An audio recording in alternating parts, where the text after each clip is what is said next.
and is powerless, right? So if God had placed the disciples in the midst of the sea with only the waves, it would have been pointless. See, we are okay when we are comfortable. But when the winds begin to rise, we become dependent. Lord, don't let the tree fall on my house. Lord, don't let the tornado hit my car. Don't let the hurricane come this way. But sometimes we need the wind. The man of God said the wind comes to tell us the what? The news. Y'all remember that? So we need to stop praying, Lord, quiet the storm. Send the storm, but strengthen me as I go through the storm. So as the wind blows, I can still, I might bend, but I'm not going to break.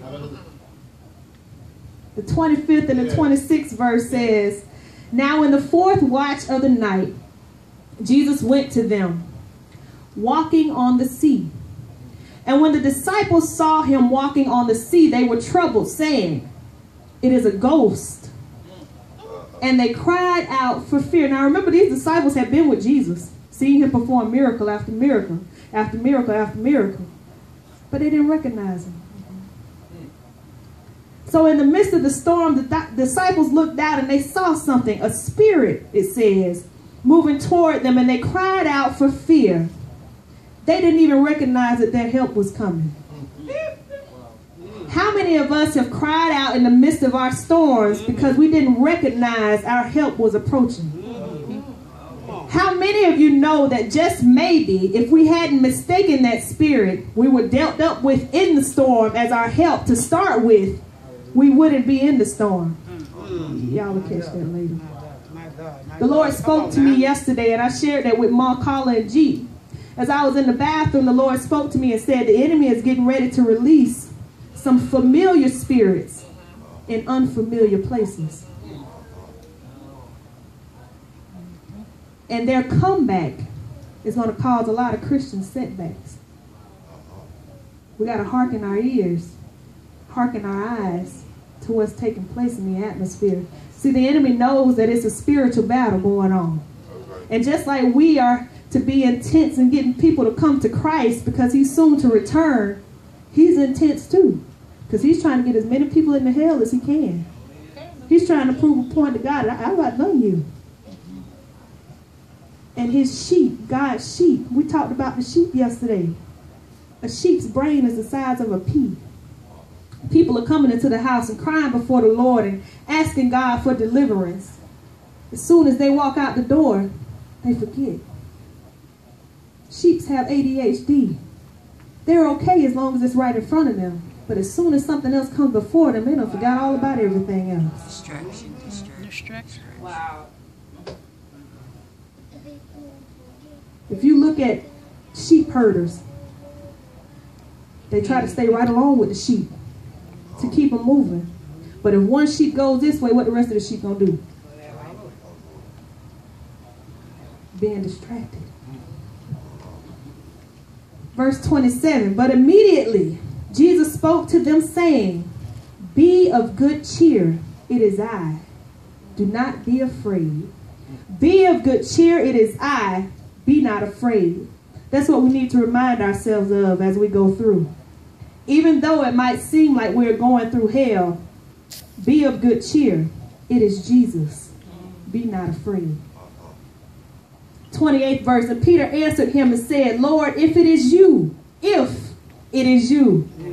command me to come to you on the water. Now, why did Peter speak up of all the disciples that were in the ship? Peter had a previous encounter with Jesus in the water. Peter had been set free in the water as he and Jesus sat in the boat. Peter was in a desolate place, trying to make a living as a fisherman with no fish. Setting out day after day at sea with nothing. Oh, but when he met Jesus and had that one-on-one experience in that boat on the sea, and saw how Jesus stirred the waters and in his lack provided abundance, he set aside all that he had going on around him and he followed Jesus. So Peter knew the power that Jesus possessed. And he knew that if Jesus had delivered him before, he could do it again. That's right. The 29th verse, so he said, come. And when Peter had come down out of the boat, he walked on the water to go to Jesus. But when he saw that the wind was boisterous, he was afraid. And beginning to sink, he cried out, Lord, save me. Now, we see two things take place here. We see faith and we see flesh, which is fear. Now, Peter was confident that God had his back when he stepped out of the boat. He had set his eyes fixed on Jesus. And just like us, when God tells us to come, we start to take note of things around us. Look at Ferguson. Look at Philadelphia. Look at Sandra Bland. Look at Washington, D.C. Look at the NAACP, where that lady is faking it to make it. Look at Donald Trump. Look at ISIS. Look at killing after killing. Members disappearing. Pastors dying. Youth churches failing. And we begin to sink. The winds may be boisterous and attempting to toss you to and fro, but be of good cheer. It is God. Amen. Be not afraid. Don't miss God by being distracted by your surroundings. Sometimes you have to press your way through. 31st verse says, and immediately Jesus stretched out his hand and caught him and said to him, O you of little faith, why did you doubt? And when they got into the boat, the wind ceased. Immediately, right on time, promptly, Jesus stepped in and stretched forth his hand and caught him. Now notice it said caught and not revived. Jesus didn't allow him to drown. He was sinking, but not drowning. There's a difference. And when they came into the ship, the wind ceased. The mainstream portrays this scene completely wrong. Now, when we see this time and time again, where everything around Jesus is calm as he walked on the water. Y'all seen it on TV. But the word said the winds were boisterous. Even as Peter walked toward Jesus. Did Jesus have the power to calm the winds? Of course.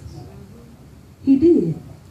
But Peter needed the wind to recognize Jesus for himself as the Son of God. Amen. To rebuild his faith, but also so that others around him would know it was Jesus who withstood the storm with them. That rescued him when he began to sink, to increase their faith in this man they set forth to follow.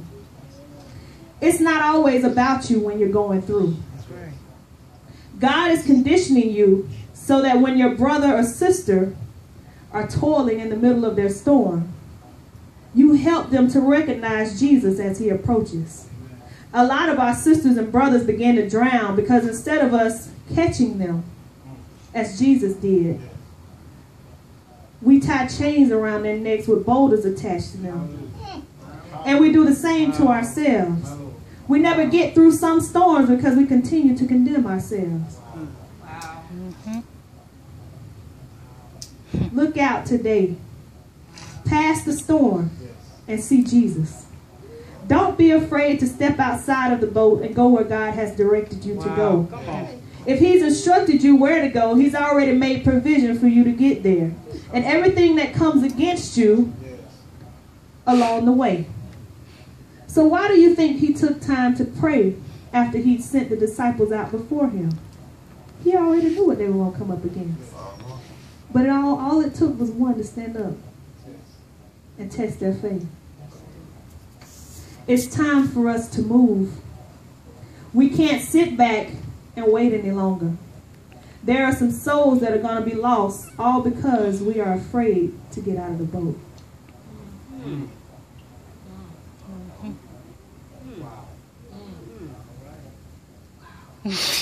Imagine if Peter hadn't got out of the boat. Who else was going to stand up and say, Lord, if it's you, bid me to come?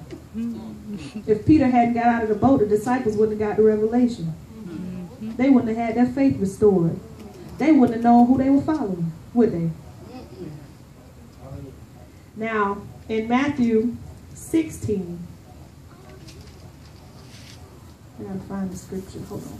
I'll go back there somewhere. I think it's 16 and 16, if I'm not mistaken. Let's see. Matthew 16 and 16. I'm going to start in the 13th verse. It says, when Jesus came into the region of Caesarea Philippi, he asked his disciples, saying, who do men say that I am? The Son of Man am. So they said, some say John the Baptist, some Elijah, and others Jeremiah, or one of the prophets. He said to them, but who do you say that I am? Who answered him? Peter. Peter answered, right? And he said what? You are the Christ, the Son of the living God. Peter had witnessed God's miracle firsthand 2 times. So he knew without a doubt who God was, even though in the beginning he may have questioned. When this man approached him as he was on the bay, getting ready to set his nets for the his fishing trip, he may have questioned, who is this man? But God proved himself. Many of us question, well, God, is that really you? It's him. But are we listening? Have we set ourselves in a perfect place to hear what God is saying to us? The woman of God the other night said, people are praying and asking God for a rhema word, a word straight from him, but they're not in a perfect place to receive it. God speaks to us in our worship. We have to have that one-on-one relationship with God.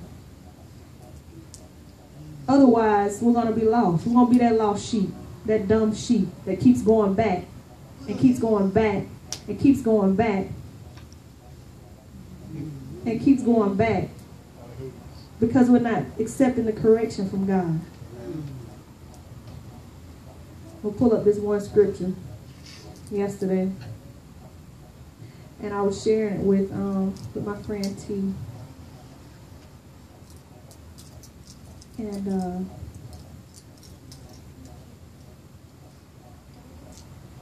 we were just talking, and we were saying how, you know, people are wanting and asking and crying out to God for deliverance. And like I said, when they leave outside of these 4 walls, they forget. And the Lord spoke this scripture to me. As a dog returneth to his vomit, so a fool returneth to his folly. Don't be foolish. Time is winding up. God is giving us chance after chance right now to get it together. Don't be a fool. Don't be a fool. Don't be that dog going back to that vomit that God has delivered you from. Wow. Wow. Wow. I told you the enemy, he's on assignment just like we are. And some things that God has delivered us from, they're showing up again. Amen. Not in that same place you met it before. That's why the Lord said he's releasing, the enemy is releasing familiar spirits in unfamiliar places. Where do you think it's going to show up at? You might have met it at the club, but it's going to come sit beside you right in church. But you better look beyond what's sitting next to you and see if it's God. It says, try the spirit and see if it is of God. Don't be deceived. God is strengthening his army, but the enemy has to strengthen his tactics. Remember that. Everything that talks in tongues and quotes you scripture is not of God. Wow. They may even get up here and bring you a word. Recognize. You better recognize what it is. Wow. That's why we can't play church any longer. We can't play church. I remember sitting in my grandma's backyard as a little girl. Me and Kiki would sit back there under that tree. And Isaiah would walk by and say, what y'all doing? Oh, we back here having church. Didn't know what we were doing. Some of us still the same way. sitting up in here playing church and getting the hell beat out of us, ain't we? Because we playing. And we allowing all those familiar spirits to come right back to us. But God has given us strength to endure, and wisdom and knowledge to know the difference. But do we recognize it?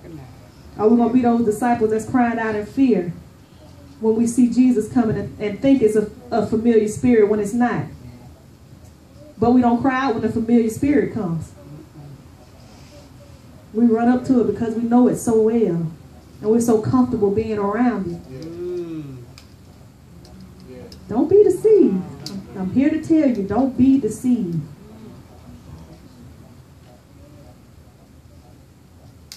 God gives us insight to the enemy's next move. Right. So we're ready to fight. And we're not caught off guard. He gives us insight of what's about to take place. Before